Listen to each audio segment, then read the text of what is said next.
Hello everyone, this is Monette, and Ornella and I and the rest of the Arigato training team would like to welcome you all once again to Arigato International's online course on monitoring and evaluation of ethics education programs.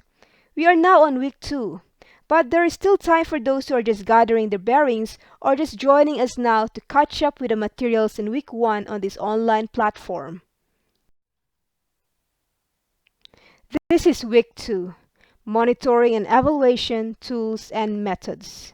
This session aims to introduce you to the main M&E approaches and stages and how they influence programs' outcomes. It also aims to introduce you to the main tools and methods used to run an M&E process. In this sense, this session will cover an introduction to 3 main approaches to M&E. It will also take you through what an M&E cycle means and its different stages. Finally, we will introduce you to the main qualitative and quantitative M&E tools available. There are several approaches to M&E. However, the 3 most common M&E frameworks used are the following: conceptual frameworks, results frameworks, and logic frameworks. All of them look at programs' goals and results, but they use different focus to address them. Let's see what they are about and how they contribute to programs' outcomes and impact. The first approach is conceptual framework. The conceptual frameworks basically look at the relationships between all possible factors that may influence programs' results.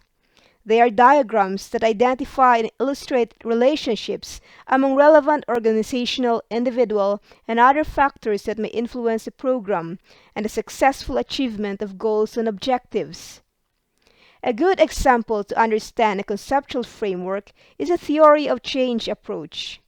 The theory of change reflects the underlying process and pathways through which the hope for change, whether in knowledge, behavior, attitudes, or practices, at an individual, institutional, community, or other level, is expected to occur.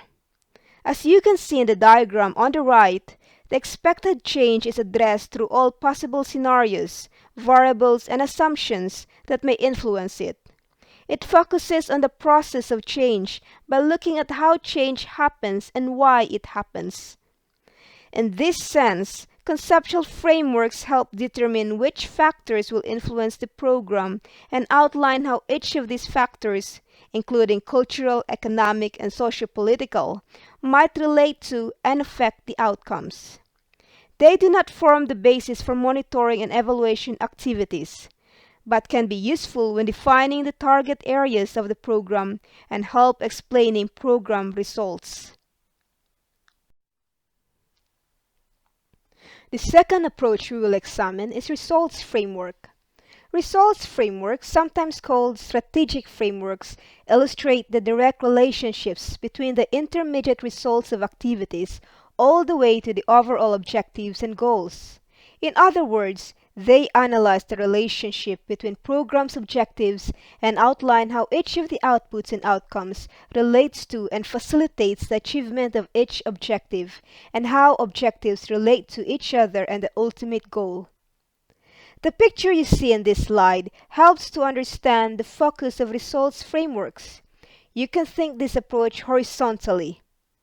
As we explained in our first webinar, M&E comprises key elements to consider: inputs, activities, outputs, outcomes, and impact or overall goal. Inputs can be referred to as the financial, human, and material resources used for development intervention, while activities could be the actions taken through which inputs are mobilized to produce specific outputs. Outputs, on the other hand, are the products, capital goods, and services that result from development interventions, while outcomes are the short-term and medium-term effects of an intervention's outputs, or it is the change in development conditions. And finally, impact is the actual or intended changes in human development as measured by people's well-being, improvements in people's lives. So inputs and activities are considered within the category of resources, whereas outputs, outcomes, and impact are considered within the category of results.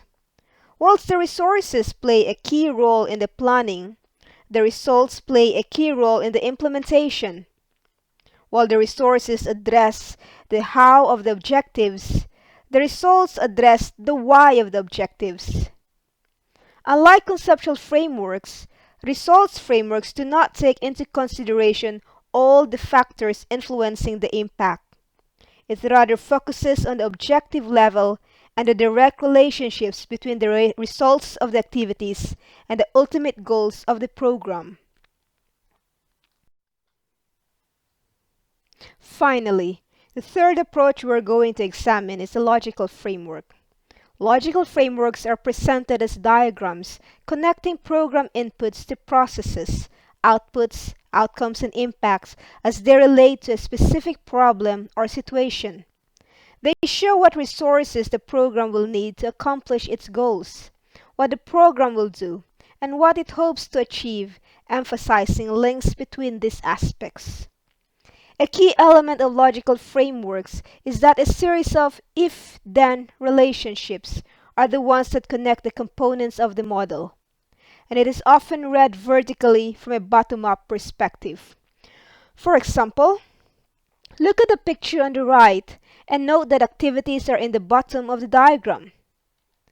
This would be what we call in the webinar the stone that is dropped into the water, if you remember, as described by Ornella, followed by outputs, which are the splash, then outcomes, that are the ripples, and finally on top we have the goal, that is the wave.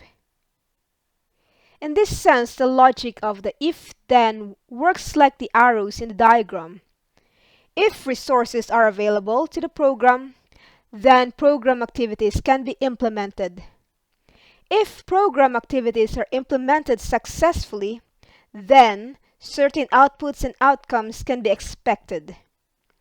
The if-then used in logical frameworks is called assumptions and comprise the external factors that are not under control of the program and yet influence the success of the process.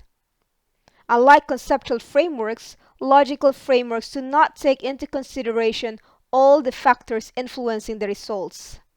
Unlike results frameworks, it is not only focused on objectives. It rather focuses on all stages of the program, looking at the relationships between inputs, activities, outputs, outcomes, and impact with respect to the overall goal of the program. Now we are going to explore the different stages of monitoring and evaluation. The four stages of M&E, planning, monitoring, evaluation, and using the findings are represented as a continuous cycle. The first phase is planning. Planning is a key stage in the cycle, for here we start to think about why do we want to do it and for whom? What will we monitor and evaluate? How will we do it? Who will do it, and do we have the right skills? When will we do it? What resources will we need, including outside support? What will we do with the information we get?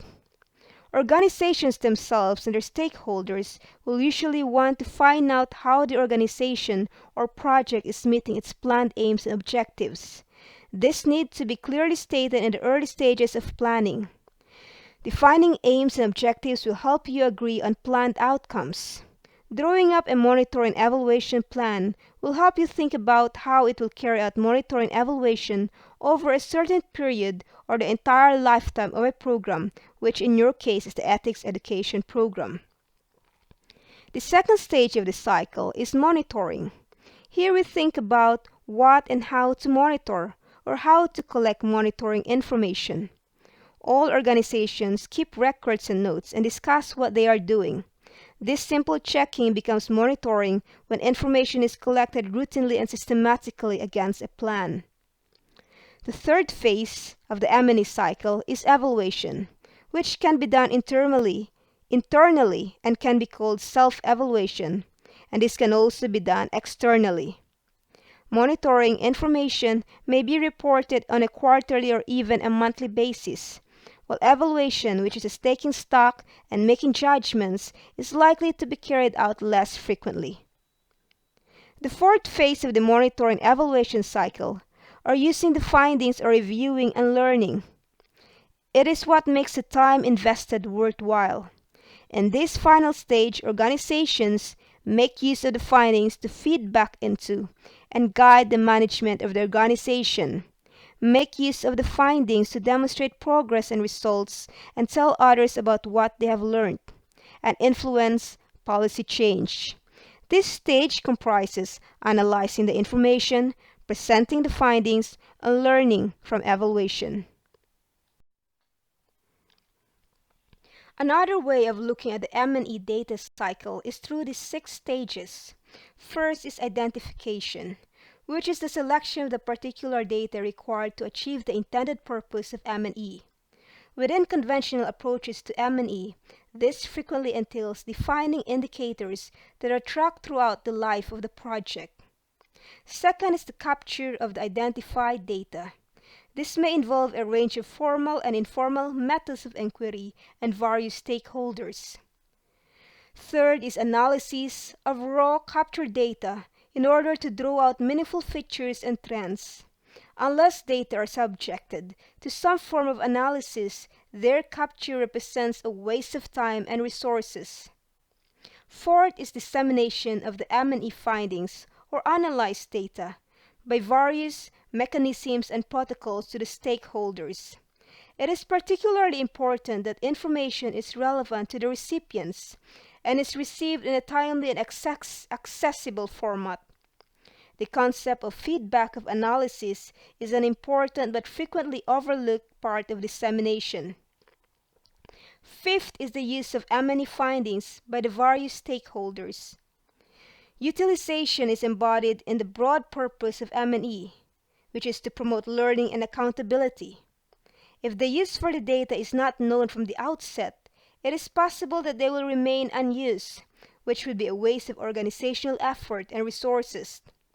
And sixth is assessment and reflection about whether or not the data identified in the first stage, having been put to use, have demonstrably contributed to improved organizational learning and accountability. This final stage of the M&E data cycle may be considered meta M&E or M&E of the M&E system. The concept of the cycle to represent the different stages centers on the notion that lessons learned throughout M&E are fed back into project design, thereby driving an iterative process of learning and improvement, both within the life of a given project and beyond the life of a given project or program. At the end of the day, we'd like to find out whether our Learning to Live Together program has actually had a significant impact on facilitators and children, and to some degree had an influence on their communities. From there, we learn how we can enhance the impact, sustainability, and quality of the implementation of the Learning to Live Together program. We then have to highlight that M&E should not be considered a standalone activity. It should rather be thought of as a set of linked tasks that are undertaken from the start to the end and beyond of a project or program.